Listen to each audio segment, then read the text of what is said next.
Started. We are recording. Hello, and thank you for joining United Way of Southwest Alabama and the South Alabama Coalitions of Nonprofit for our October session of DEI training. We are focusing on DEI policy statements this session. And we have Diane McCaskey from Family Promise of Coastal Alabama and Miss Mary Smith. Both of these ladies were instrumental in the creation of our DEI policy statement here at United Way. And so we wanted to share their insight and strategies with all of you. There is a poll up, so if you do not mind, just take a few moments and answer the two questions that are being asked, just to give our speakers an idea of who is in the audience with us. And also to track participation, please put in the chat your name and the agency that you are representing today. So with that, we've got 69% of participation in our poll. So if you guys will just take a moment now to do that, and then we will end the poll and share the results with the group. Okay. And so now I turn it over to Diane and Mary. So thank you both for being with us today. Thank you for having us. I'm Diane McCaskey, as Trista said, and we wanted to have a moment to talk with you about DEI today. This is my partner. Hi, I'm Mary Smith. I'm a licensed social worker here in Mobile. We wanted to first just talk to you about why we felt we were the appropriate ones to talk to you about crafting DEI statements. And Leslie wanted to ask you if you would, we have a slideshow that we want to use these slides so that we don't get too far off track. We're passionate about what we're doing and we can get to talking and going off. So let's just try to stay on track. Diane, does that look good to you? Yep, it does. Okay. Next slide, please. And I'm going to end the poll real quick and just share the results with everyone to give you a snapshot of the audience. Okay, so it looks like everybody who has a DE&I statement or policy has looked over it in the last year, at least. That's good. Yeah, that's not surprising. Well, one reason that we felt like we were appropriate to talk with you about diversity, equity, and inclusion is because we've experienced personal and professional experience witnessing institutional and organizational inequity, but also enacting institutional and organizational inequity. I'm a certificate holder. I have a diversity, equity, and inclusion in the workplace certificate that was issued by the University of South Florida. And I'm executive director of Family Promise of Coastal Alabama. It's a nonprofit shelter for families with children.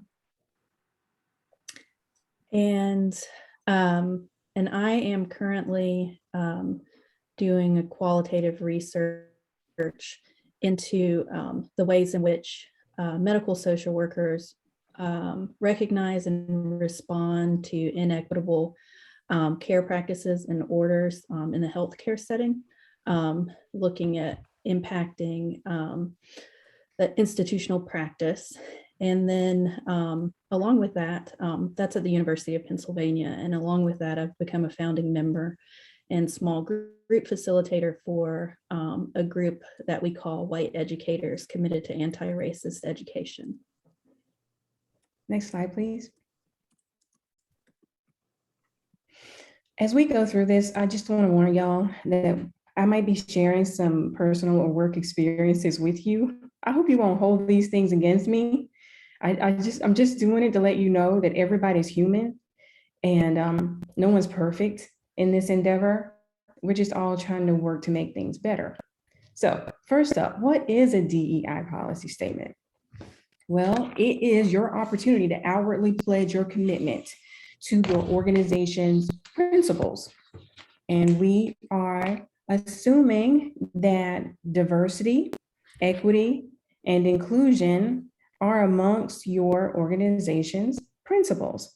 Diversity, because we've all kind of been through these trainings over the past few months, and we know that diversity has many dimensions. It's not just race. When you speak of diversity, you're actually being asked to consider sex, gender, place of origin, religion, thought, political party, all kinds of things. Equity, I have a great statement for equity that I took from a legal website, and I just want to read it to you real quick. It's a term that means the consistent and systematic, fair, just, and impartial treatment of all individuals, including individuals who belong to underserved communities that have been denied treatment. And this is part of a statement that was issued by Biden's administration. And equity is more than just being fair. It's being just in the way that you do your work. Inclusiveness, having everybody at the table, actually being connected, people's thoughts, and being considered equally among others. And then lastly, we sent you some information ahead of time. It was called a DEIA reflection tool. That's something that the national organization that our affiliate is connected with issued to all of us, and I thought it was great. And we don't use the A throughout this presentation, but I do want you to know that we are aware of it and it's important. A stands for access. And access is just talking about being able to get to what you need to get to. Or if you have made if you have created the opportunity for people to get the services that they need for you, for example. No point in having a great program, right, that people can't get to. So we're not going to use the A in our presentation, but we do know that it's important. People need to physically be able to get to things that they need. Next slide, please. I just want to say that this is an important first step toward increased organizational DEI awareness, and that a policy statement should be a touchstone for your DEI journey at your organization. But not every one of us has begun this journey by crafting a DEI statement. So we are wondering, what are your worries or concerns about leading DEI initiatives at your organization? If you'll take a minute, you can use this code at menti.com. The code is 7688-6331. Type in the things that one or two things that you're concerned about when it comes to leading DEI initiatives at your organization. And we would really appreciate that. While you do that, hopping over to menti.com to do that, I want to talk to you just a little bit about maybe some of the concerns that I had and talking about why I feel like this is a touchstone. Some of the concerns about leading DEI initiatives are that I'm not going to know enough, that I'm going to make mistakes, that I won't be able to give it the time and attention that it really deserves because I'm so busy with so many things. And I'm wondering if any of you might feel the same way about that. One reason why DEI statement is important is because once you just make the first step of a simple statement that captures what your organization's stance is on this particular issue, DEI, it's something that you can continue to go back to. You don't have to lose your way continually. It's a statement, just like your vision statement, just like your mission statement is. It's something that will drive your work in the future. It's written, it's documented, and you can continually go back to it.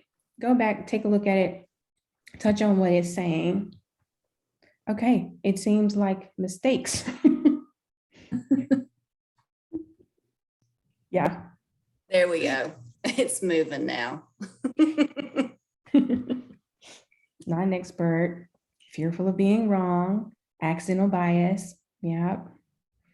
Feeling like an imposter. Yep. Which I don't know about y'all, but sometimes I feel like an imposter in my work world anyway, on occasion. Okay. I thank y'all for taking the time to do that. Unsure. I'm sure. Yeah. Right. It's sort of, I know I want to do something, but what is it? What is it? Yeah.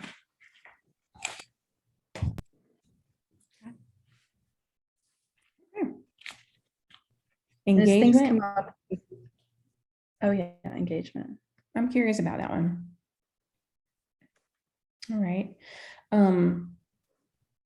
Mary wants to talk to y'all just a little bit about why it's important to take a first step to do this work. Yes, and if we can return to the PowerPoint and go to the next slide. Thank you. So as Diane said, your DE&I statement is really a touchstone that can help you to identify and navigate biases as they come up in practice at work. And, you know, there's a lot of talk about biases lately. And that is part of what has a lot of people feeling unsure, feeling worried that, you know, I might accidentally express something super offensive. And, you know, down here in the South, we're not like super comfortable with confrontation at any time. It's more like a smile pretty and you know, get through these uncomfortable moments sometimes, sort of like a fake it till you make it. And that's part of what makes this so very difficult, because wading through these issues requires a commitment to authenticity and a commitment to vulnerability that is just exceedingly uncomfortable at times. But that's really essentially what we're talking about when we're talking about recreating policies, because when we're recreating the policies, we're recreating the structures in which our work takes place. But going back to unconscious bias, so I think that a lot of you may have attended the United workshop on this topic a few weeks ago, and so are familiar with it. But to just quickly review, unconscious bias is a specific cognitive process that we have that enables us to like take in a whole bunch of information all at one time without having to do it on purpose. So it's like, for example, if you're walking on the third floor of a building, every time you take a step, you don't have to say, I'm not going to die because there's a floor here, even though I'm way up in the sky. Your mind just automatically, you know, takes that information in and makes you realize that you're safe. And socially, we use that to that sort of unconscious processing to quickly assess our safety in interpersonal circumstances. And that really turns into quickly assessing the goodness or badness of a person based on what we can see. And then once that happens, you move from an unconscious situation where it's happening really quickly beyond your control to a conscious or semi-conscious situation. And that's when you have thoughts that you can recognize. And sometimes these thoughts come in the form of stereotypes. And so even if you can't necessarily tell whether or not you have unconscious biases, you can pay attention to the thoughts that come up in your mind, and they can come up really quickly. And that's not something that you're thinking on purpose. It has to do with what we've learned in the past. But once that stuff does come up, that is excellent, because that's the place where we can start to do our own work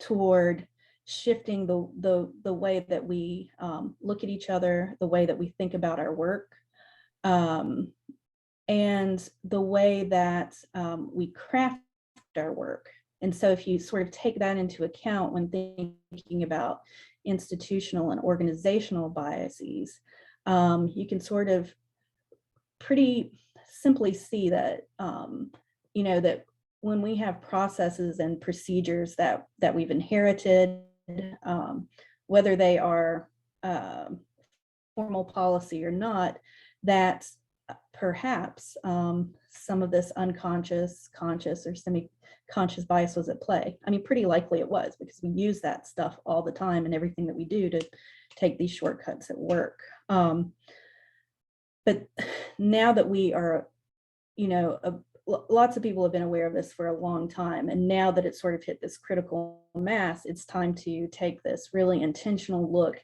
at our work. And that's where the DE&I statement becomes a touchstone, because when you get off in the weeds with uncertainty, not knowing, oh my gosh, I just had a stereotypical thought, I don't want anyone to know, then you get into like this in the weeds, essentially. And that's where this DE&I touchstone you can come back to base and make these intentional choices to move forward. So there's an example. Can I interrupt you for just one second? Yeah. When you're talking about this, it makes me think about an experience that I had at work, because, and I'm a woman, and I'm a Black woman, and I'm an older woman. I'm getting older now. And some people might think, well, you hit like 10 of the diversity dimension. You can't be biased. Yes, I can. I just want to give you an example of institutional bias that I was party to, I'm going to say, inflicting on people without really realizing it or knowing it. There was a set of policies that we had at a job where I worked once, and the policy was that every mom who let their child go to stay overnight with the child's father had to get pre-approval 24 hours in advance before they let the child leave. And pre-approval could be granted by any staff person.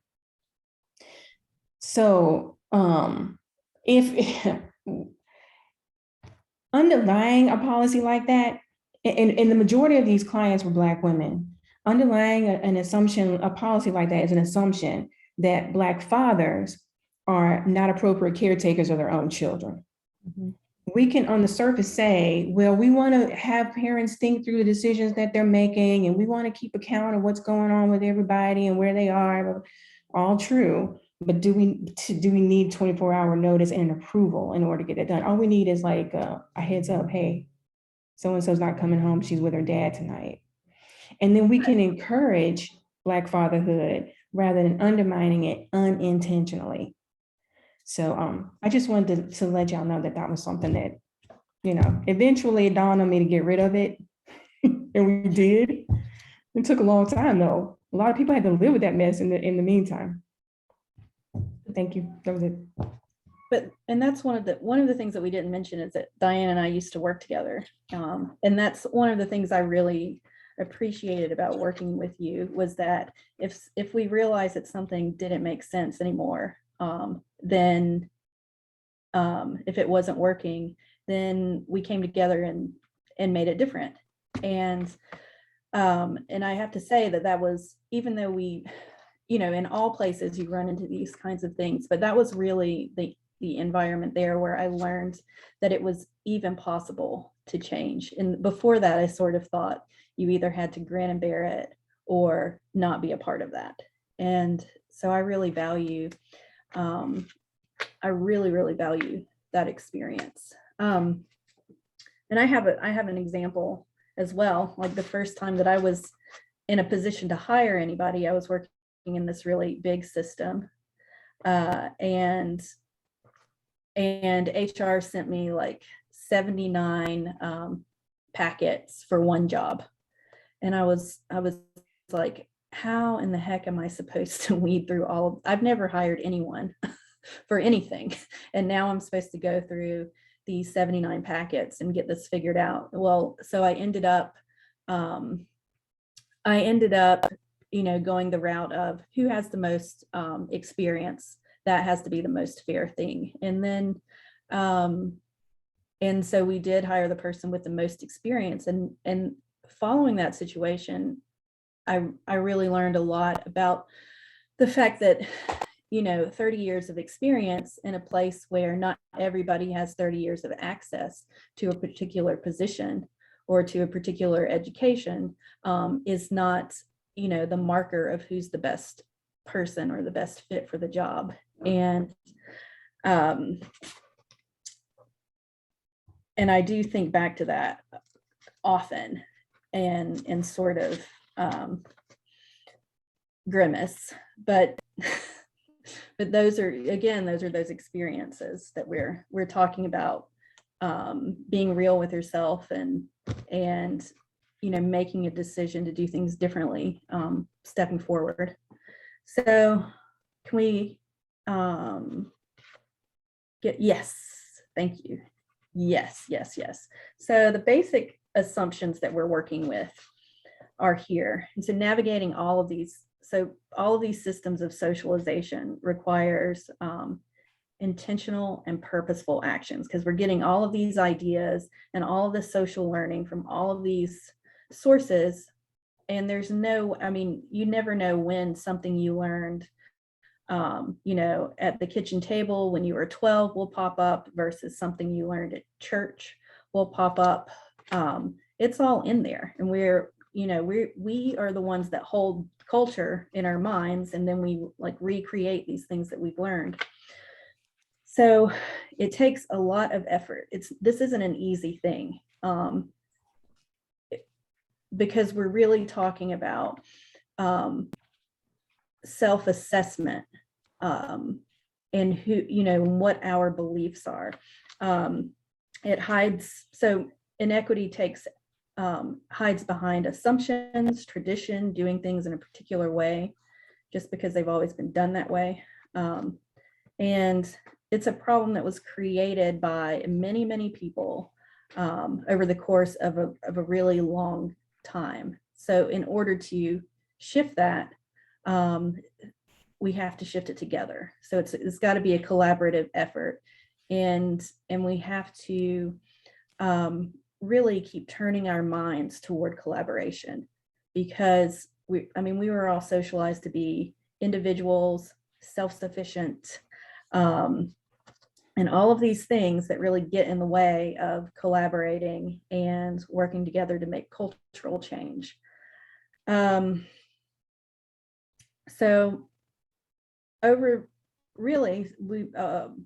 one more important point here is that it's not that these ideas are just simply existing inside of us.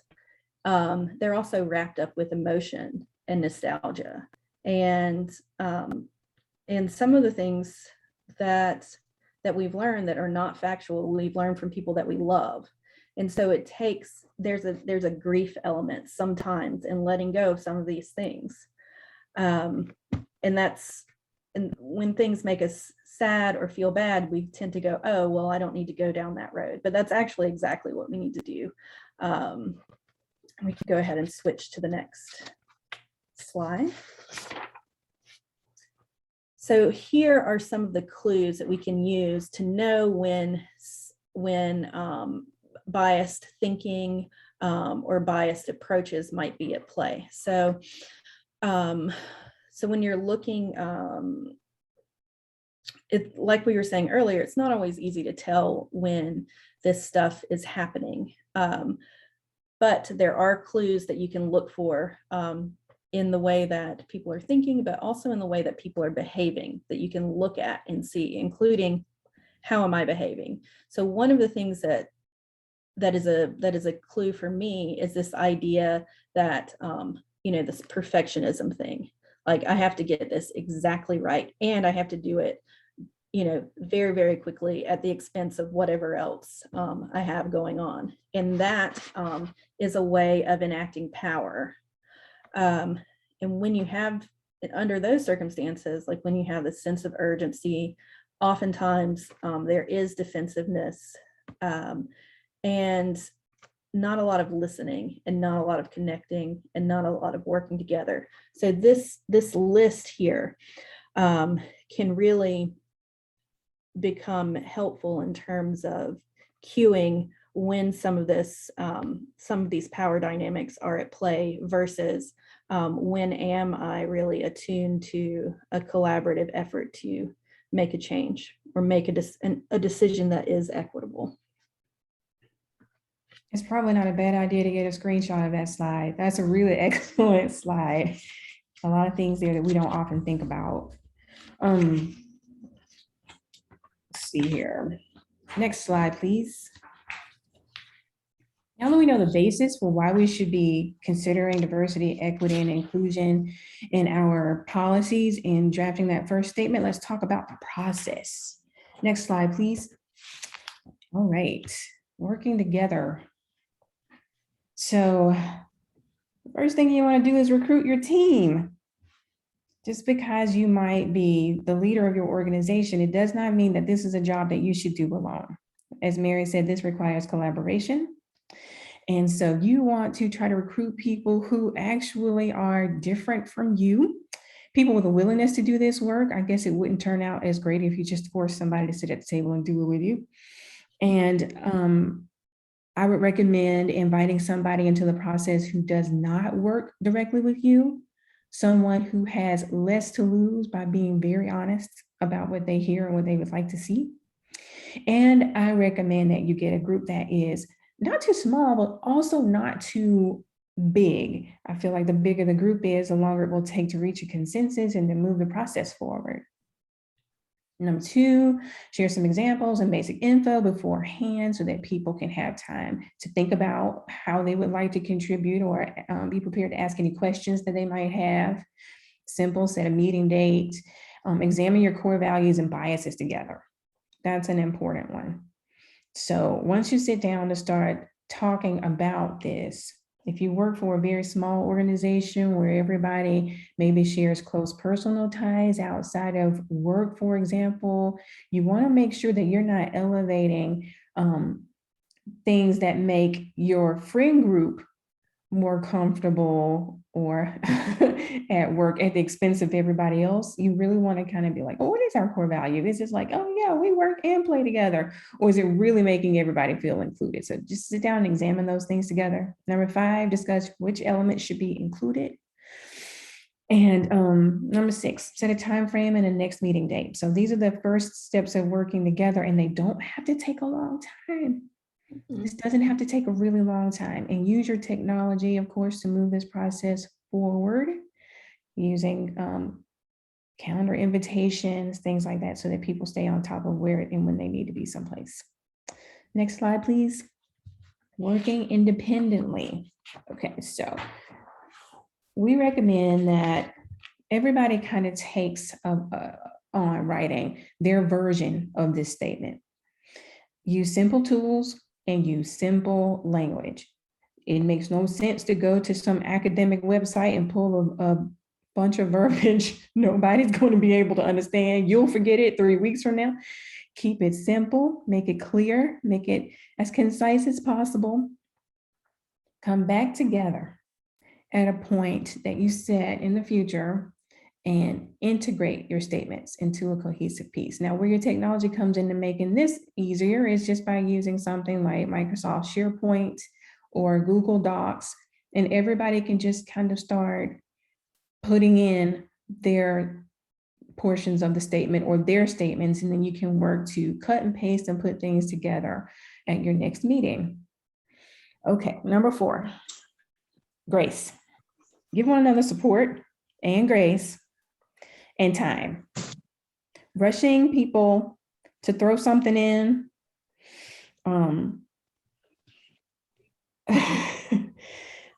questioning people's contributions, that is not going to be productive.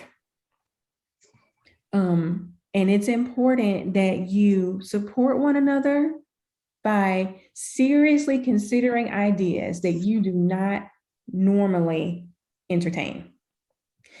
That's the best way to be supportive, actually. When you're giving, when you're making a contribution or you're giving feedback, you want to do that with in a polite way, but also you want to receive it in a nice way. You want to really listen. Speaking of listening, if you are, and I hope you are, leadership involved in this process, you probably want to do more listening than you do talking, because power is always at play. There's never a time when we can ignore power. So to keep things in a collaborative way, to keep things collaborative, you want to keep your power in mind. So watch how much you speak and guide the conversation as leadership, and be sure to listen to what other people are contributing to the work.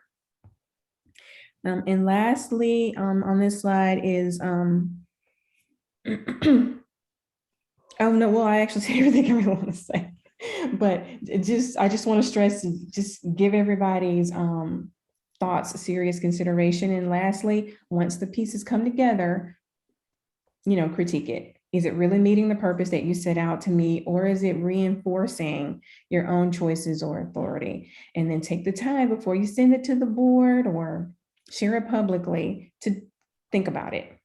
Set it to the side, revisit it later before you share it with your board to prepare to add it to your policies or to share it publicly. And then take a final vote, send it on out, make whatever changes necessary and send it out. Next slide, please. Can I add one little thing? Yep. Because I think in this independent work piece, if you're experiencing like any kind of avoidance of doing your part, like you notice that you're putting it off to the last minute, that is a really great place to kind of turn your attention toward and notice what you're thinking about. Like, why am I avoiding this? Or what is my fear here? And that's going to be a gold mine for really identifying the things that the social learning aspects that we need to be addressing. Good point. On this slide, we're going to talk about the required elements of a DEI statement. The first element is authenticity. As some of you might have been concerned about, much like I was, once you make a public statement about your organization's stance on diversity, equity, and inclusion, it's inviting people to look at you, and they will. And if you're inauthentic, they will uncover it in a heartbeat. And if they don't uncover it in a heartbeat, it will be uncovered eventually. So authenticity is very important. A disavowal of racism and discrimination, ideally placed in a local historical context, should be a part of your statement. A positive view of differences, one that doesn't take a view that I hear quite often, and I want to read it to you as I wrote it because I hear it quite often. It's the idea that we're all the same, so I don't see differences. That statement doesn't ring true. We all are very much alike, but we're not all the same. And you do see differences. You have probably had the experience of feeling and being treated differently. So approaching this work and restating those feelings in a way that says, I try not to prejudge people based on stereotypes that stem from what I see, is a better view of differences. Notice the differences. To really have a vision for your organization that would be inclusive and respectful of everybody, it would be to value those differences. So I once said that to a person, and it very much upset them, because I hear all the time, I don't care if you're black, white, red, yellow, polka dot, it doesn't matter. I don't see color. We do see differences, and let's embrace those differences. Next slide, please. This is an example of a public statement that a company made, and down there in the small print, in case you can't see, after it says uniqueness is powerful, diversity, be yourself, we like it that way. It says it fuels their spirit, and they're committed to race, gender, age, religion, and diverse experiences. It drives them forward every day. Okay, geographic. Next slide, please.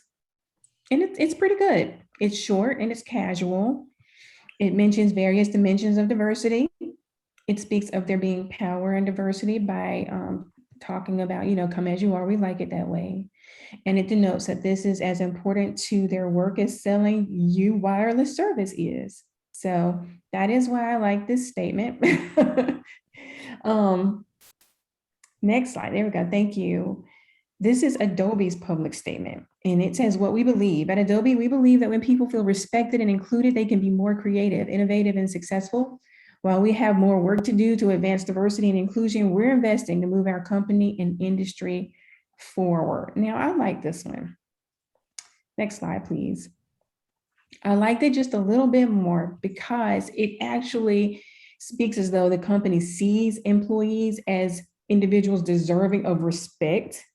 And I think that the employment climate today speaks to people want more respect. You know, it's not just about getting a paycheck. It's about working in an environment where you are respected by your employers and your customers. The statement that Adobe put out acknowledges that there's still work to do, and it recognizes that this type of diversity contributes to a more successful work team. So that took it a step further. It is actually valuing diversity. Next slide, please. Look at this one. It's the one from the United Way of Southwest Alabama. I don't know who did this one. The first paragraph talks about recognizing and appreciating the unique contributions of diverse individuals and organizations in all aspects of our work. We know that by bringing diverse individuals and viewpoints together and by centering the needs of community members, we can collectively and more effectively support opportunities for a better life for all, which is what the United Way is all about. The United Way recognizes and acknowledges the centrality of racism, enslavement, and exploitation to our regional history. Undeniable, so let's not talk around it. We fully acknowledge the detrimental effects of all types of discrimination, including that related to race, ethnicity, color, religion, creed, age, sex, national origin or ancestry, marital status, veteran status, sexual orientation, gender identity, and status as a qualified disabled or handicapped individual. We publicly and wholeheartedly denounce all notions of supremacy and will constantly seek unity in every area of the organization.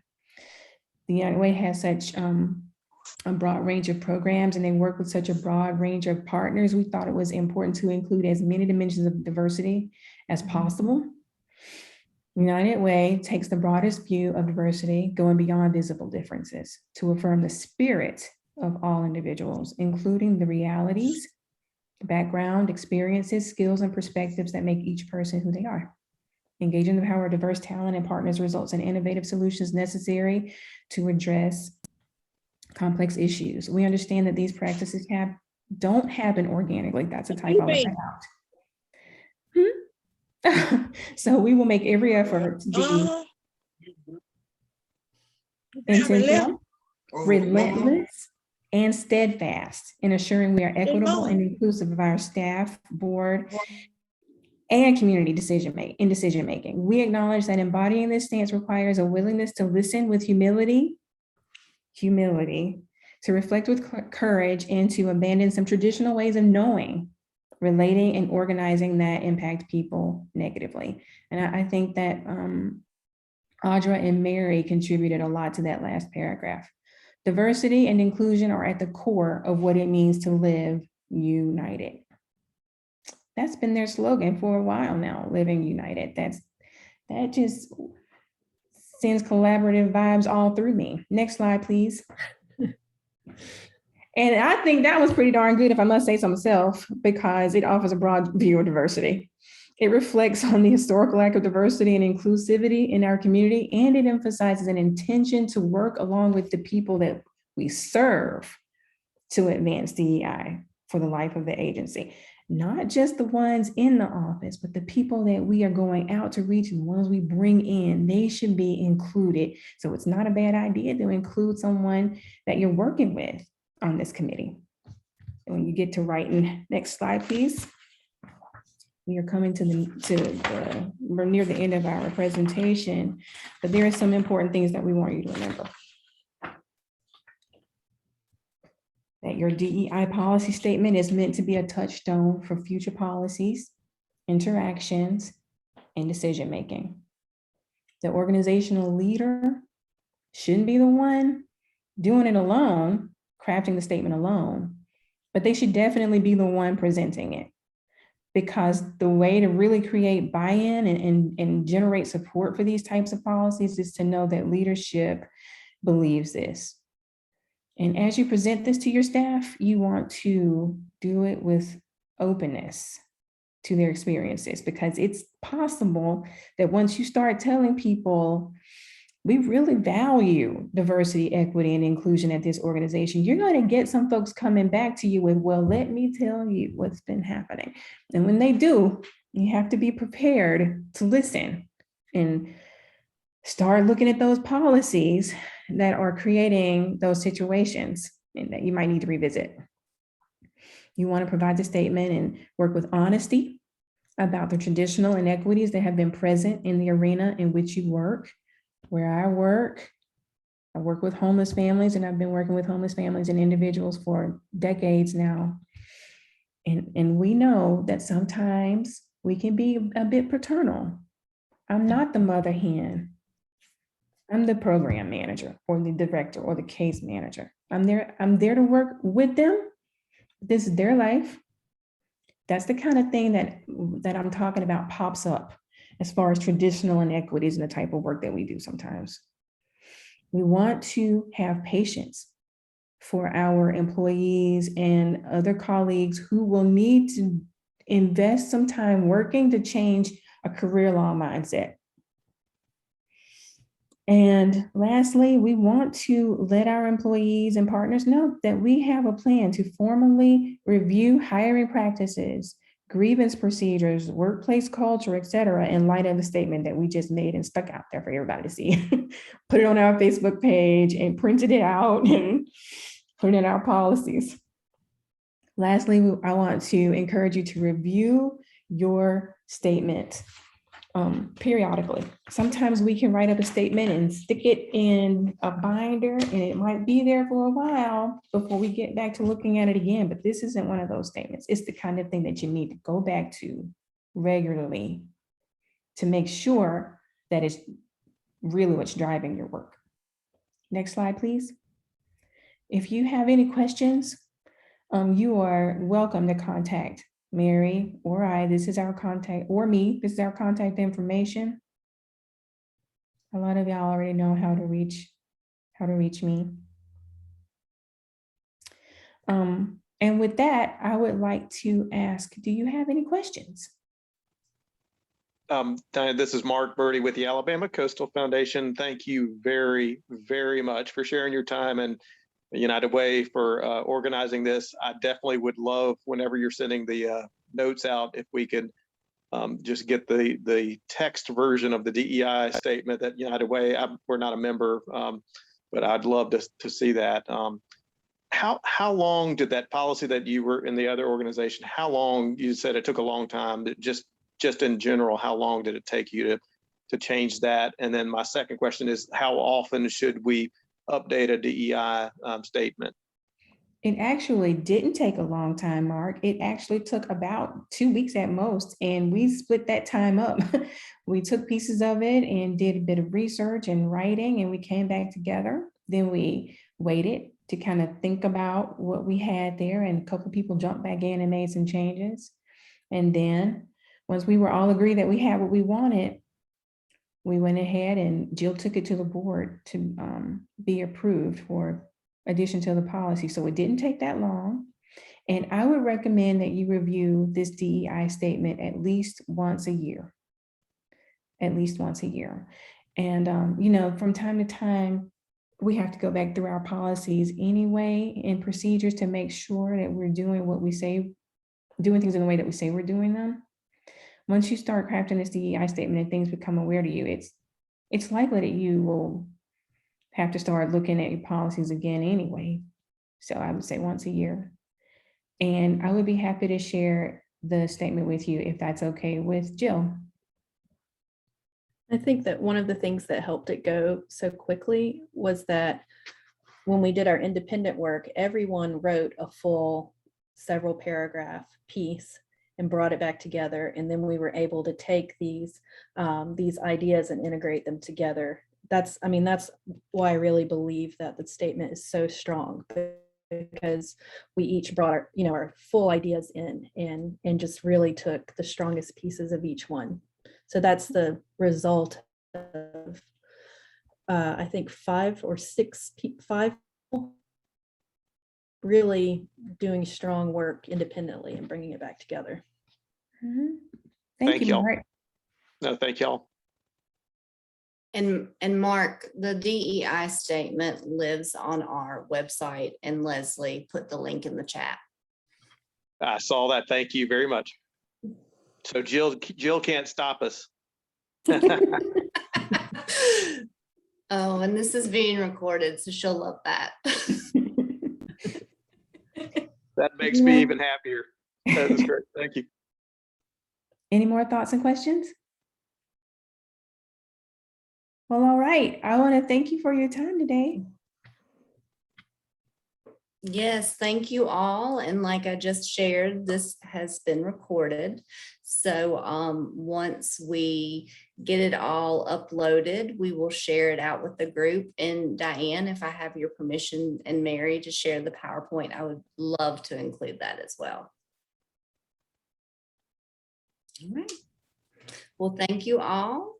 It's Friday. I hope you have a wonderful day. So go enjoy this beautiful weather and be on the lookout for future updates regarding our DEI trainings that are a collective effort between United Way of Southwest Alabama and the South Alabama Coalition of Nonprofits. So, all right. Bye, everyone.